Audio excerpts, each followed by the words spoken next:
It may look like it's built for speed, but this is purely for economy, the work of students from West Wallsend High. They say they have a secret weapon to take on about 60 other schools in the mileage marathon at Emeroo Park. Down the road at Waratah Technology High, a more space-age look in the search for that perfect performer. The object is to go as far as you can on a small amount of fuel, and we're hoping for 1,200 miles per gallon. That's about a quarter of a litre per 100 kilometres. The cars have to average 25 kilometres per hour in the 7K test. Glendale High is also in the event. Still on fuel-efficient cars and one that doesn't use a drop of petrol. This solar and battery-powered car can top speeds of 130 kilometres per hour with surprising acceleration. It's comparable with a normal four-cylinder car when you drive it in normal traffic conditions. It's fairly impressive when you actually get in and drive it. And so I did. The car can travel 150 kilometres before it needs to be recharged, although stopping and starting in the city would cut back the range. It's part of the Newcastle Motor Show, which starts at the Newcastle Harness Racing Club tomorrow evening. Peter Ryan, NBN News.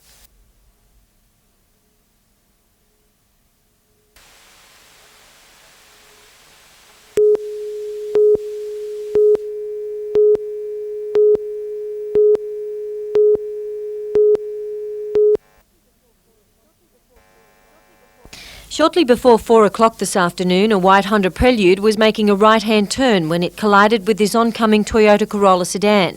The momentum of the smash pushed the Toyota into a stationary red early model Honda Prelude. The driver of the orange Toyota was trapped for 10 minutes while rescue officers worked to free him. The male, aged in his late 20s, was taken to hospital suffering chest injuries and a possible fractured leg. A 2-year-old child sitting in the back seat of the Toyota and the driver of the white Honda were not hurt, but were taken to hospital for observation.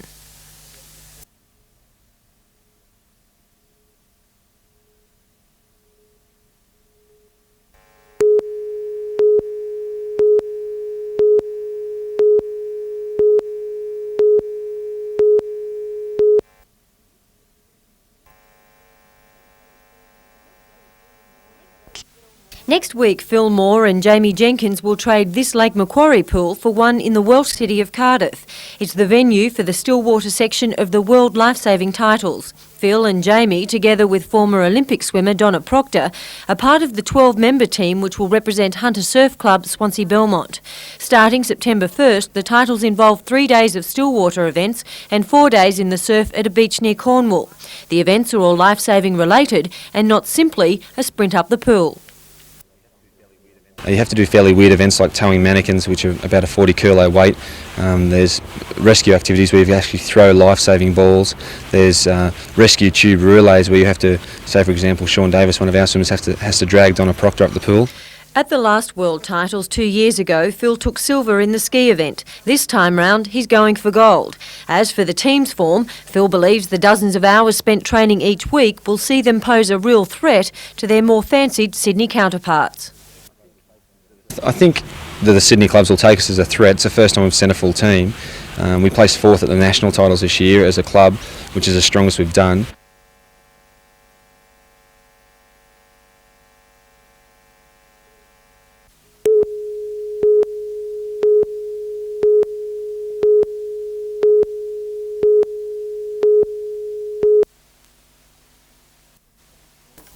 Heading towards a record-breaking 5 flags, Warners Bay was eliminated from the competition by Nelson Bay, which has come from 3rd to qualify for the grand final. Nelson Bay's quest to win its first flag has been helped by the return of Gary Adams and David Sims, while veteran ruck rover Pat White is seen as a key to a Marlins victory. But it's another White providing the motivation for Cardiff. Player coach Keith White will retire tomorrow, the Hawks eager to add to the flags won in 1979-80. Meantime, semi-finals in the Newcastle Rugby Union begin tomorrow, with Singleton up against Maitland, while on Sunday University take on Hamilton. And in soccer, the Northern New South Wales final series gets underway, with tomorrow's match between Wickham Croatia and Toronto Awabba, while Hamilton take on Maitland on Sunday.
It was about 4:30 this morning when 8 friends piled into a panel van and left a party celebrating their team's victory in a local league competition. The vehicle has then crossed to the incorrect side of the road, mounted a gutter, and then it's gone down the embankment, and then it's ended up on its passenger side in the water. By first light, families and friends were told of the tragedy. Some gathered at the scene on the esplanade at Spears Point. 8 of my best mates that I've known for about 6 or 7 years, longer. My best mate, he owns the car, but one of them's a very nice young girl, and she doesn't deserve that.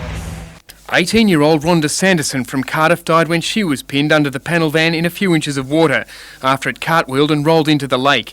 Also killed 26-year-old Michael Wilkinson from Spears Point. 2 other young people are in Newcastle's John Hunter Hospital's intensive care unit. Michelle Kent is in a serious condition. Justin Tredenick is listed as serious but stable. Jane Barry, Jeffrey Elverson, Dean Heaton and Brendan Bidas are also in hospital. The Police Accident Investigation Unit is yet to interview those involved and are seeking information from witnesses to the crash. If anybody saw this incident, we'd like them to contact us on 290 744.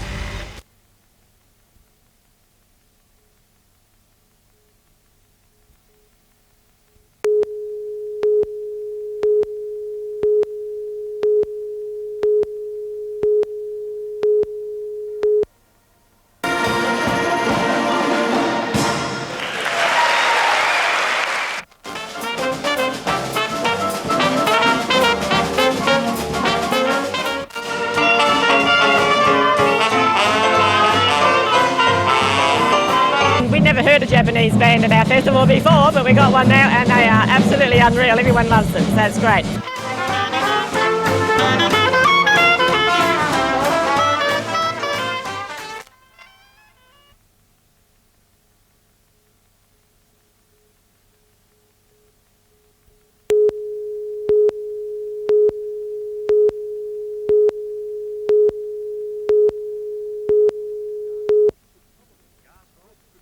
Garth Brooks could probably be described as huge and humble. He goes out of his way to be polite and personable, and despite being the world's biggest selling recording artist, hasn't hit town on his high horse. Garth Brooks' Aussie tour is as much to leave a calling card as it is a continuation of his international tour de force.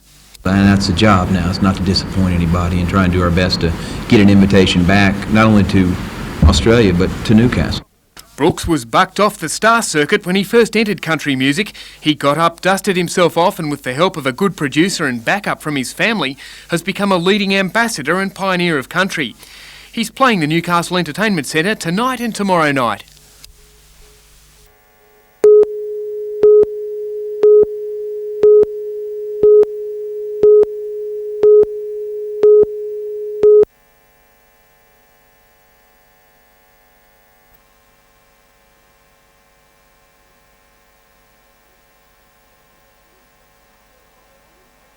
Are there any councillors who would like to speak about graffiti in this city? The students of Islington Primary School have formed a council with elected mayors, managers and wards. Operating along the same lines as local government in the broader community, today its special guest was Newcastle Mayor John McNaughton. The agenda focused on was its graffiti problem. After schools, all people come in and just draw over our walls, and a few years ago we had a whole, our school was all trashed and broken into. A problem shared by Newcastle Council.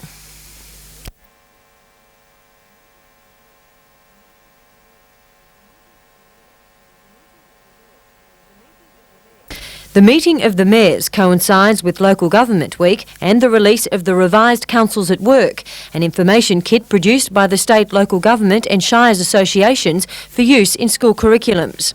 The aim is to increase understanding among school students of the role of local government, this knowledge hopefully filtering through to the general community. I think that the knowledge right across society is very, very poor. Very few people know much about government of any sort, let alone local government, and it's in the schools that they learn. Newcastle City Council will, from next year, support this statewide campaign by offering staff as guest speakers at schools. Catherine Lamond, NBN News.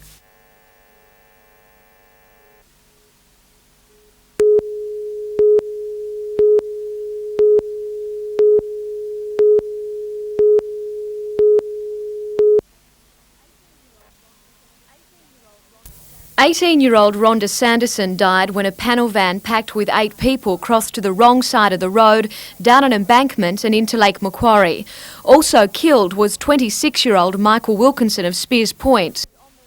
The group was on their way home from a party at 4:30 in the morning. Today there are wreaths beside the esplanade on Lake Macquarie where the accident occurred.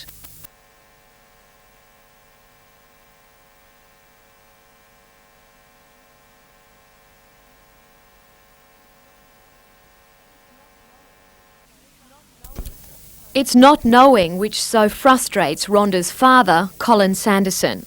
Even taking into account that there is evidence that a fair amount of alcohol was consumed, it is quite unbelievable to me that that there should be difficulties in ascertaining the facts. Mr Sanderson says he bears no ill feeling toward those involved in the crash, but he can't understand why the truth isn't being told. Even if my own daughter was the driver, I want to know that too. All I'm after here is as being fair to everybody, is for a true story to emerge. Accident investigation officers will re-interview the survivors tomorrow. The funeral for Rhonda Sanderson will be held on Friday. Jodie McKay, NBN News.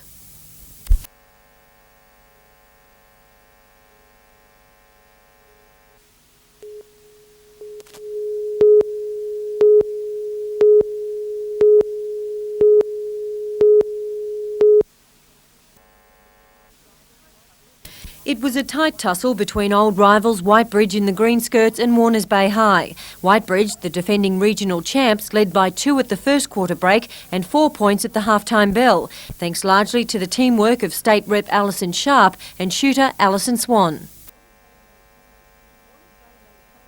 Warners Bay maintained its focus, aggressive attack and at times a stroke of luck, keeping them in the race. But in the final quarter, Whitebridge forged ahead, pulling away by 10 to win the game 45-35. Warners Bay get another crack at the state knockout competition, however. With the Hunter being such a strong netball region, it's allocated 2 of the last 16 positions in the CHS Championship, so both sides will contest that phase later this year. Catherine Lamond, NBN News.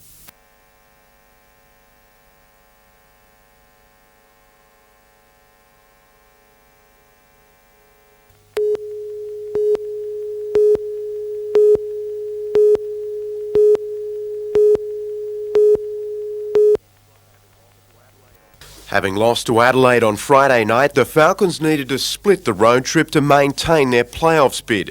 They began well, establishing a 15-point break at half-time, and unlike the night before when they surrendered an 18-point advantage to the 36ers, managed to hold off Perth, which narrowed the margin to 8 at three-quarter time.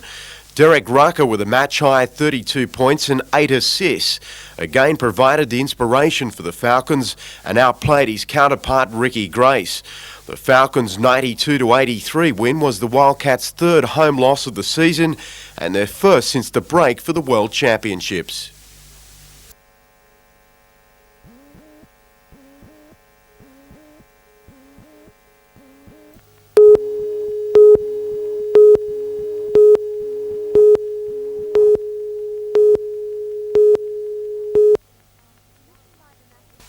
Commissioned by the National Parks and Wildlife Service, this 6-metre whale trailer will take some of the effort out of rescuing stranded marine animals. When you're talking about a false killer whale, you're talking about 2.5 tonnes, and it's a very large animal to lift, so you need a lot of people to lift it. It's the sort of device that could have saved several whales from this pod, which beached itself at Seal Rocks in 1992. Four-wheel drives and trailers were used to move many of the sea mammals, but by the time the first whales were transported, the weaker ones were gasping for salt water. 3 later died.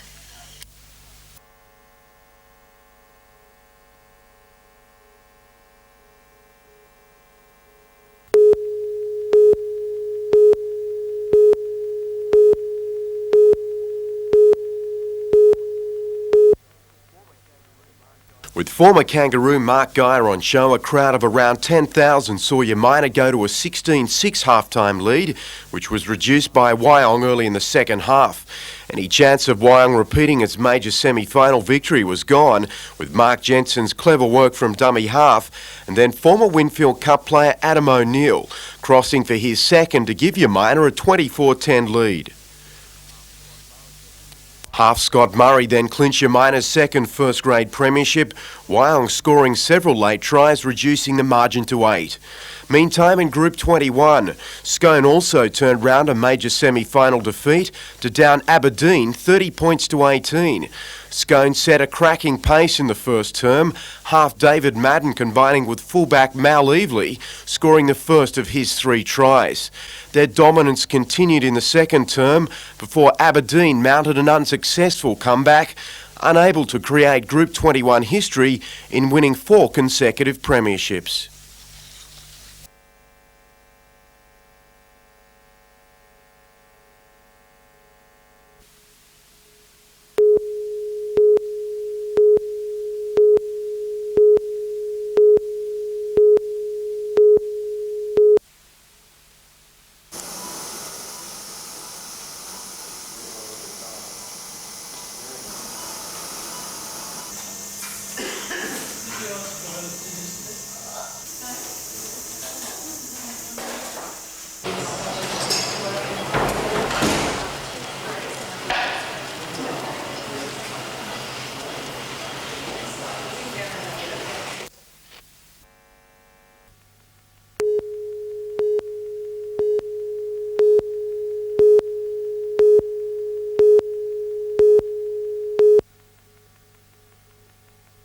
Stickers and badges went on sale today. The brainchild of Detective Dave Williams, it's hoped Eye Patch Day will be recognised nationally and associated with the widespread occurrence of child abuse.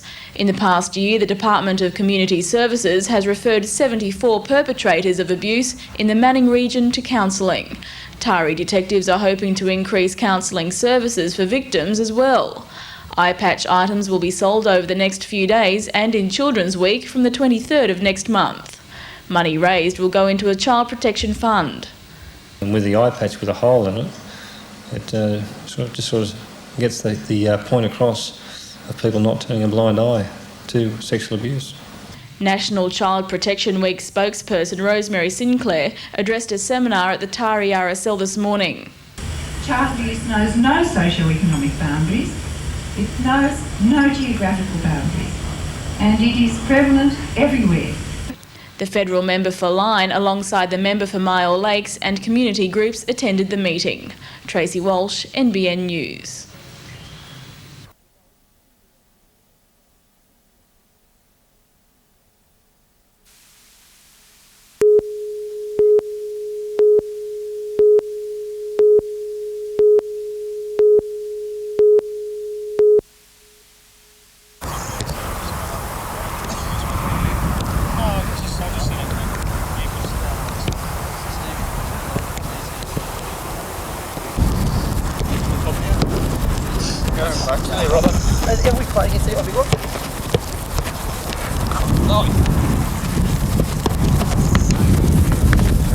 Take up here.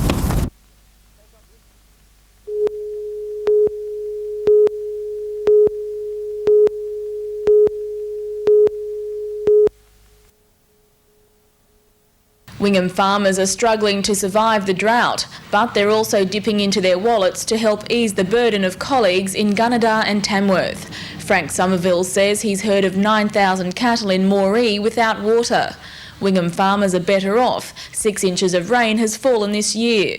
Probably in 6 months' time or 3 months' time we may be in the same position as them, but at the moment we're not, so we're just trying to help the others that are worse off than ourselves. Over 300 people are expected to attend the charity auction at Wingham Golf Club next Friday night. Items donated include cattle, holidays and a car. The money raised will go to the A Current Affair program's Farmhand Appeal. Mr Somerville says it will give a second chance to some of those in the industry battling just to keep food on the table. Tracy Walsh, NBN News.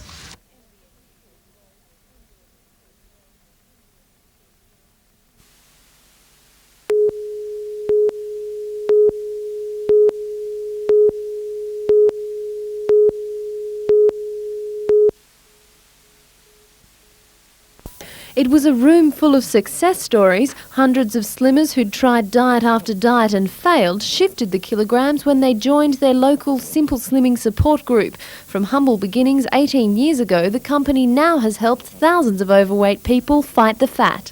I was 22 stone myself, so I started the organisation to help myself and to help everybody else, and it was just something that grew. We were in the right place at the right time. 11 high achievers were singled out of the crowd. Collectively, they'd lost a staggering 386.6 kilograms. But while each was a winner, there was only one who would take the title.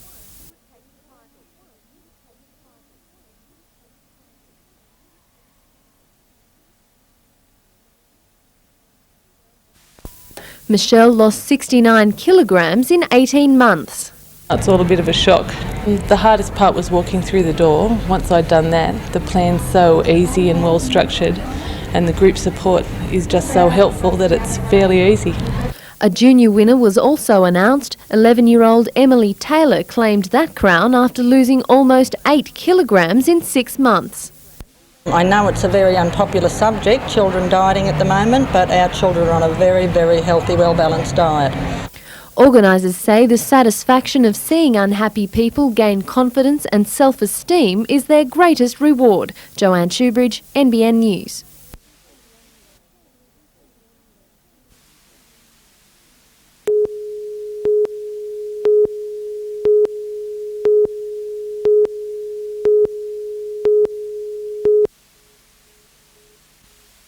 Having suffered just their second loss of the year against Singleton last Saturday, Wanderers raised the tempo at training this week, knowing another defeat would end their season.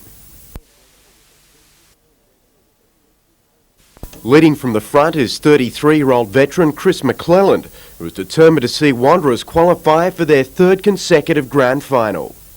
Personally, I've made this year definitely my last year, and I'd dearly love to go out in the grand final and hopefully as a winner. Winger Quinton Kidd, who scored a club record 26 tries this season, replaces the injured Andrew Sargent for Wanderers, who are also likely to lose several other players at the end of the season. Being the strongest club, I anticipate a lot of our better players will form the nucleus of the Newcastle side in the Sydney comp next year. So, I mean, in a way, their career at Wanderers is coming to a close as well, so it'll be sentimental for them. Meantime, in hockey, West take on University in the Newcastle Major semi-final tomorrow, while Souths play Tigers on Sunday. It's also semi-final time in the Northern New South Wales Soccer League, with Hamilton Olympic playing Wickham Croatia, while Western confront Highfields.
Having left Australia in January, Jason Stoltenberg spent today catching up with his family, particularly nephew Lachlan Minchell, who travelled down from Jason's former hometown of Narrabri.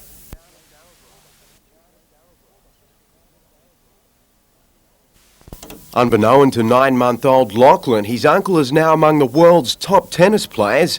Jason's amazing run after a third-round loss at Wimbledon has him ranked 21 in the world. My year-end goal was to finish top 30 was my year-end goal, and I achieved that about 6 weeks ago. So right now, to come home, I had a lot of points to defend, and to come home at 21, that's just an unbelievable feeling. 24-year-old played in 2 consecutive finals in the US, relishing the return to the hard courts.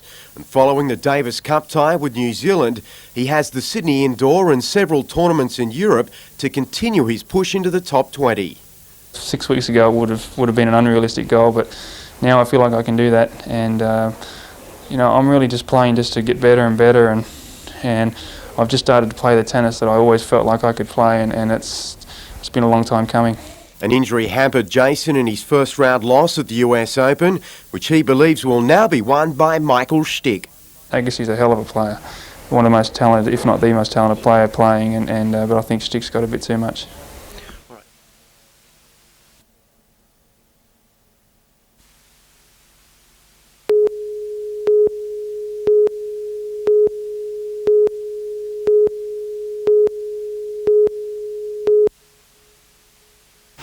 I know they gave it back to him. So that's all.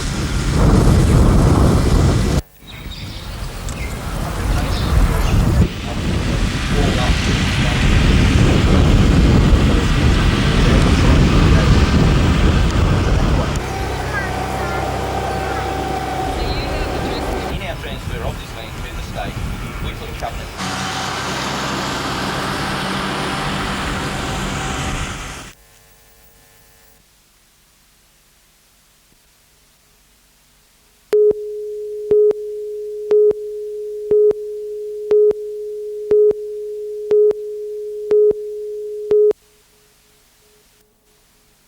Premier Fay yesterday reduced the size of 11 promised wilderness areas in New South Wales from 350,000 hectares to just 113,000. State Cabinet is still considering a proposal to have 63,000 hectares of Barrington Tops declared wilderness. What the government did yesterday was a complete back down on their original so-called Christmas gift. We're anxious for that not to happen at Barrington. The Wilderness Society wants a decision made as soon as possible. It says four-wheel driving and other activities are damaging the land. Of the 7,500 submissions the government received regarding Barrington Tops, opinion was fairly evenly divided. 52% are against wilderness and 48% are in favour. That's very, very close. Peter Blackmore, who holds the marginal seat of Maitland, agrees a decision should be made soon. But he says there's room for compromise. He wants a much smaller area, about 27,000 hectares, declared wilderness. Wilderness isn't a native issue, but then so is the future protection of these areas for future generations.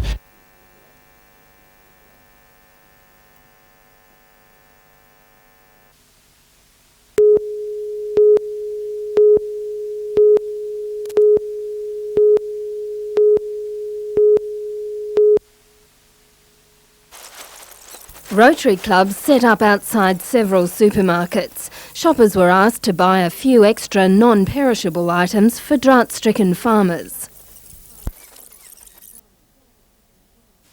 To match the little extra customers put in their shopping trolleys, some stores gave away part of their profits. Well, I have a lot of farmers shop with us, and we feel sorry. We don't feel sorry for them. We give it. They shop with us, so we give it back to them. If today's exercise proves successful, other clubs may join in.